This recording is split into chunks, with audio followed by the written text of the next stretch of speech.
gentlemen, but we're looking for Gloria, ain't we, Sid? That's right, Bert. Cause we think she's going to try and do a poem again, don't we, Sid? Too true, Bert. Well, we've got a cunning plan. We're going to let her think she's getting away with it. Getting away with it. That's what I said, wasn't it? Yeah, Bert. Well, anyway, when she starts speaking, we're going to turn the sound down with this. But don't let on to, okay? Okay? Thank you. Hello. This could be my last chance to bring culture to the show. And I'm sure you remember my little poem, haven't you? Yes. Good. I'll start from the beginning. A mother was Nard, Tennant. The mother was Skeleton. Hang about, what do you think you're doing? Just spoiling your fun and games, that's all. Turn the volume down, didn't we, Sid? Yeah, that's right, Bert. It's not fair! I only wanted to raise the tone of the show, and you've ruined it for me! Oh, work, if there's one thing that really gets me, it's got to be a woman crying. There, love. We'll let you finish your poem, won't we, Sid? If you say so, Bert.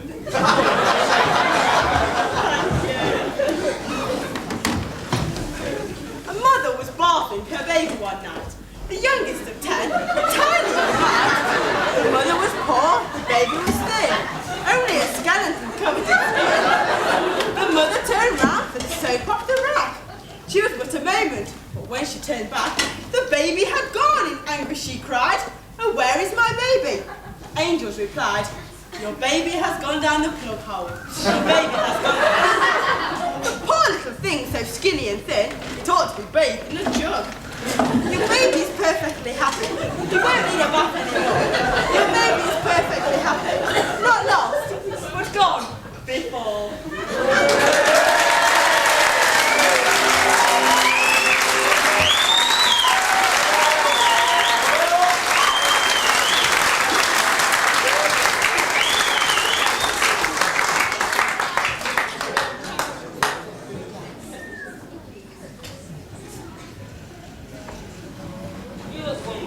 Like a real marquis. Yes, I do. Good enough to follow the king and queen? Perfectly. But not good enough to call me. I should go to the king and tell him. Yes, I would. So would I. What's all this about, Master? Orange blossom. Nothing to concern you, my dear. Just a little matter of revenge. Come in, little Puss, and I'll explain on the way. Very well, my darling. Oh, no, you don't. Oh, yes, and who's going to stop me? I am. I may normally be a sweet little pussycat, but don't forget my name is Time!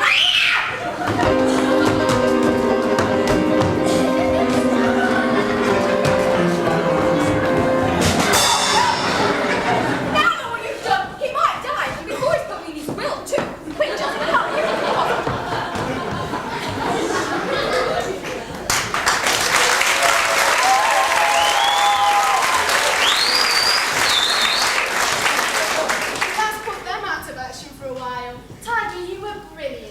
Yes, I suppose it was. And now to the palace. Excuse me, sir. We'll tie the marquis.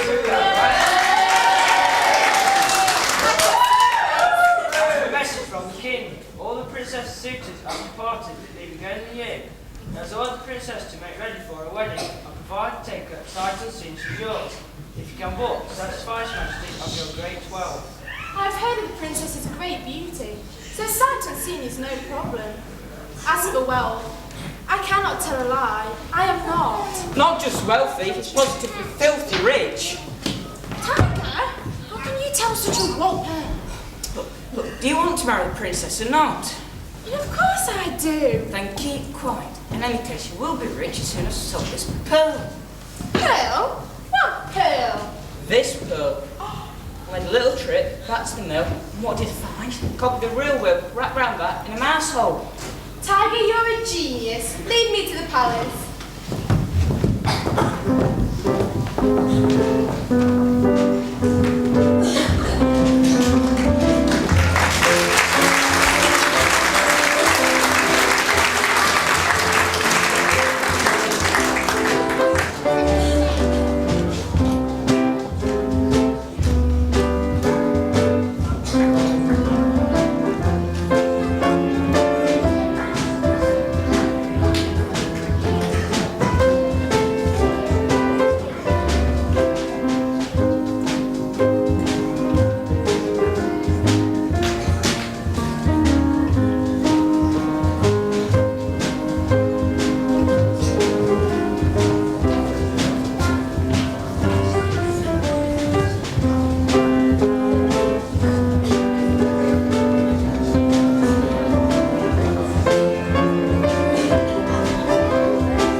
Gladys, what am I going to do?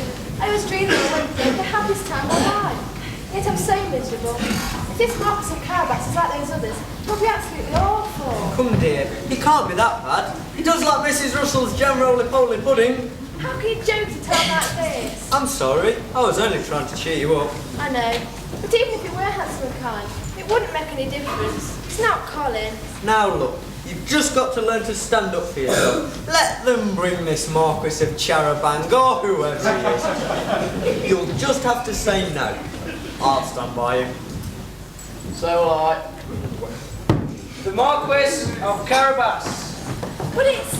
Good grief, so it is. But keep quiet. Welcome, welcome. Oh, we're glad to see you. Are you? Of course we are. Now, I've got 2 questions to ask you. Ask away. First, do you want to marry our daughter, Catherine? With all my heart. And secondly, can you prove your wealth? Would a poor man have a pearl like this to give us his wedding present? Let me see.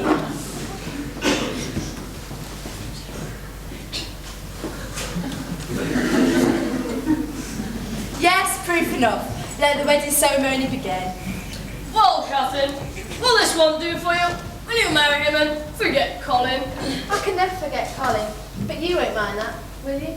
Mind? Not at all. But you will marry me, won't you? Just try and stop me. 3 cheers for the happy couple. Hip hip. Hooray! Hip hip. Hooray! Hip hip. Yeah.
everyone. I'm afraid I haven't learned my part.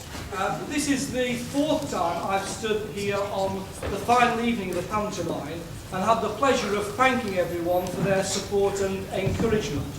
Initially, I'd like to mention 4 groups of people, and I know that eventually Mr. Watts will mention the 5th.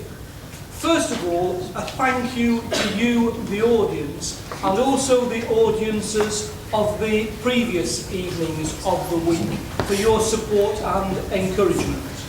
Secondly, to all the backroom staff of pupils, from car parkers to refreshment helpers,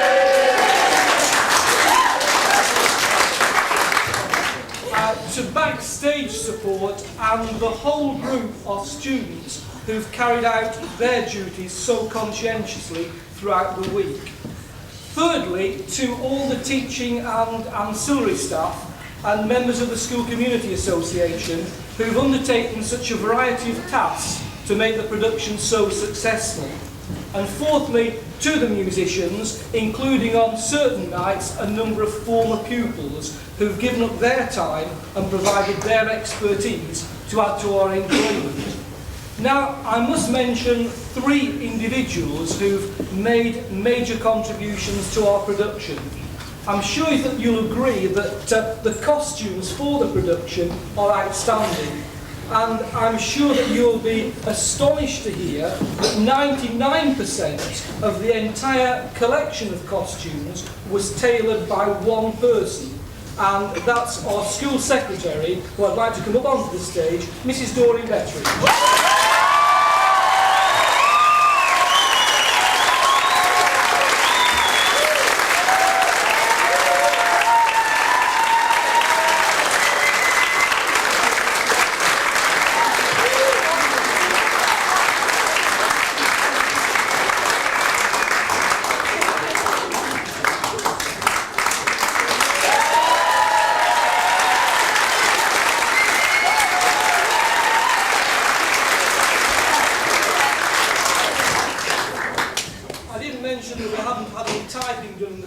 For the last 6 months. I think that the chorus for this year's production is without doubt our best ever. There are more young people involved than ever before, and at times it seemed difficult to fit them all on the stage. The credit for this enthusiasm and for the quality of the singing, not only from the chorus but from the principal characters, is down to one person who himself shows that same enthusiasm and out-of-school commitment in his role as musical director, Mr. Chris Martins.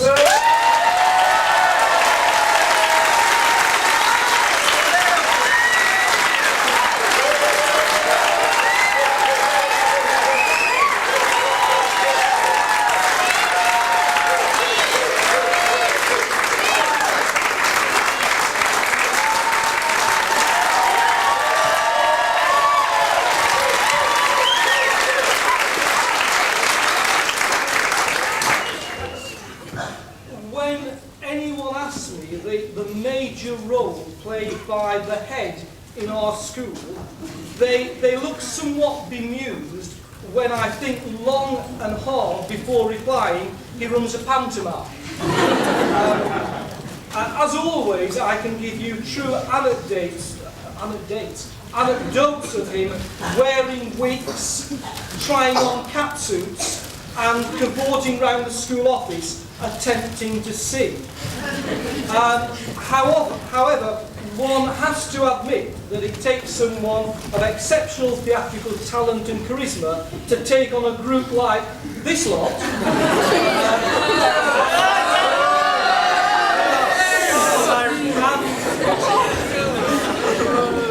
And coax and cajole them into presenting such a superb and entertaining 2.5 hours of family entertainment. Personally, I think it's his best ever. Ladies and gentlemen, and members of the cast, the scriptwriter, producer and head teacher, Rob Watts.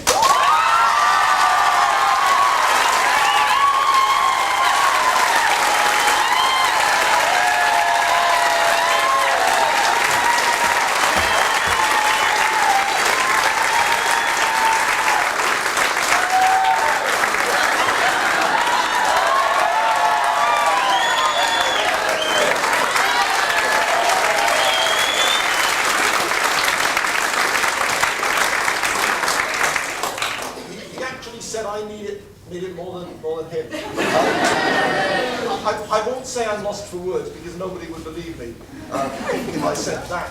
And I won't say that producing this hasn't been somewhat of a strain, because when I started I was only 32.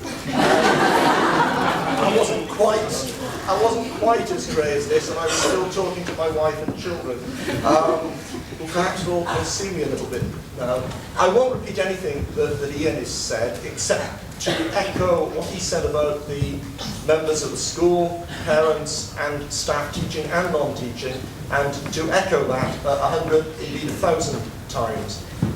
He said that I would thank a special group of people, and that is the cast and the chorus, that they are an excellent group of people to work with, and they represent a lot of what is good about our school in the enthusiasm and commitment that they show. They are all shapes and sizes, all ages. Some of the shapes are natural, some not quite. They have been a joy to work with, and nobody has given a greater commitment to the show than them, with the exception of two people that I am going to repeat Ian's words in mentioning, and that's Doreen and Chris, who are absolutely fantastic, always have been with the shows, and I know are going to go on being so. We do local management of schools from April, which means that Doreen has her hands on £950,000. Next year it will be better dressed than ever. Chris might actually get the piano tuned. He wants a piano, but I can guarantee the tuning, but not the new piano. But thank you very much, ladies and gentlemen, for your support tonight. Thanks to you.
And they go behind the stage. So could we have the stage crew on, please?